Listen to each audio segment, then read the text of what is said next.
Affective variables in learning and how to measure affective learning, Part 2.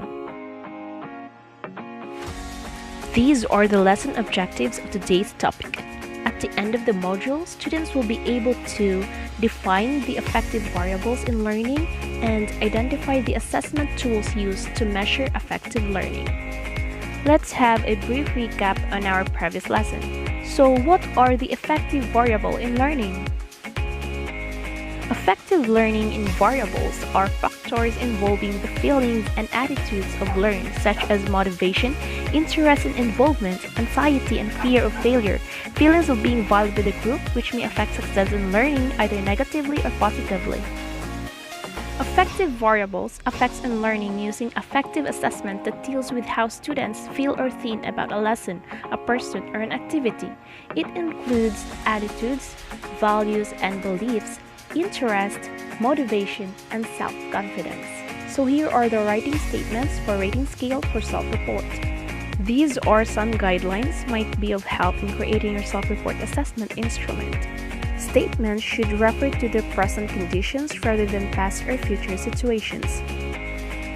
The statement should be relevant to the psychological construct being measured. Avoid factual statements since the nature of what is assessed are affective traits. Statements should elicit a response that lends itself to one interpretation. Statements should be clear and simple sentences using precise and direct language. Considering that responses in the instrument reflect gradation, statements should no longer contain always, nearly, only, never, and just, since these words are ambiguous. Use vocabulary appropriate for the level of understanding of the respondents. And lastly, avoid double negative sentences. The following are the steps in the construction of the rating scale. First, select the affective trait you want to assess which you find relevant to teaching learning situation. Make sure that you or your school is going to benefit from it and use the data to improve the present situation. Second, construct items that are clear, definite, and focused on the trait you want to measure. You should also consider the different levels of affective taxonomy in constructing the items. Third, pilot test or field try the inventory and revise the parts that appear to be unclear. This is advised when you want to measure more encompassing and long-term affective learning outcomes. Fourth, administer the self-report inventory to your target respondents. It is advised that adequate time, like on power test, is provided for completion of the inventory.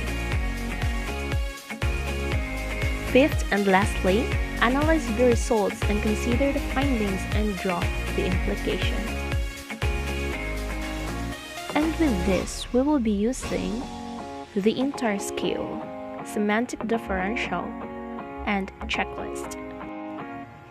In the entire scale, simple computation of mean will be useful in visualizing collective outcome as a class or as a grade level or in the entire school.